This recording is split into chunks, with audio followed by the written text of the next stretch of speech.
March Madness 2015, and out of the South region, we had number 15 seeded North Dakota State versus number 2 seeded Gonzaga. And what a game this was, is the Gonzaga powerhouse went up against the underrated Bisons of North Dakota State, and early on, the Bisons were actually beating the Bulldogs throughout the first 6 minutes of this game, but then Gonzaga took control, they took the lead, and they would end up pushing the lead to double digits. Going into halftime, they were up by 13 with the score, Gonzaga 43, North Dakota State 30. Gonzaga would push their lead in the second half to as many as 18 points, but North Dakota State would not give up. They kept fighting and they kept clawing. They got back to within 6 points, but that would be as close as they would get, as Gonzaga had too much firepower and was able to fend them off with some smart play and some good offensive rebounding. And so it was the ball movement of Gonzaga that would actually end up being the Bison's undoing, as they would end up losing this game by 10 points with the final score, Gonzaga 86, North Dakota State 76. But if we look inside the numbers, we see that North Dakota State's bench scored 35 points, as Dexter Werner came off the bench, scored 22 points, had 4 rebounds and a steal, and Paul Miller had 13 points off the bench along with 3 rebounds and an assist. And the leading scorer for the Bison's starters was Lawrence Alexander with 19 points and 3 boards.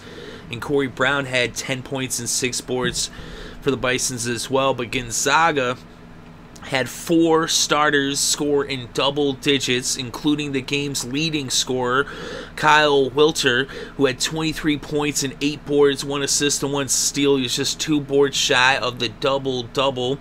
And the bench for Gonzaga had 15 points and 15 boards. So their bench came up pretty good too. Not as strong as that North Dakota State bench, but still 15 points and 15 boards is a pretty good performance out of their bench. And as their starters, we had Kevin Pangos score 18 points, 2 rebounds, 5 assists, and a steal. And Gary Bell Jr. had 13 points, 1 rebound, 2 assists, a steal, and a block. And Przmek Karnowski had 11 points, 6 rebounds, 1 assist, and 2 blocks for the Bulldogs. And we look further inside the numbers, we see that North Dakota State actually shot better from the field, and they shot nearly 16 points higher from beyond the arch, as they were 10 for 21 for 47.6% three-point shooting for the Bisons, and the Bulldogs shot just 31.8% from downtown, hitting 7 of 22 three-pointers. But the difference was the offensive glass.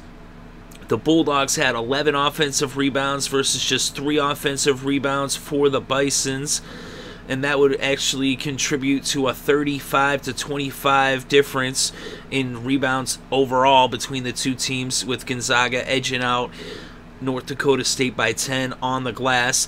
They also had 11 more assists, as the Bulldogs had 16 assists. The Bisons just had 5 assists, so they were moving the ball, they were getting the offensive rebounds, so they were controlling the ball, eating the clock, and that's what was able to hold off North Dakota State, who ended up just running out of time in this game, as the Bulldogs are one of the premier teams. But North Dakota State, you got to give it to them.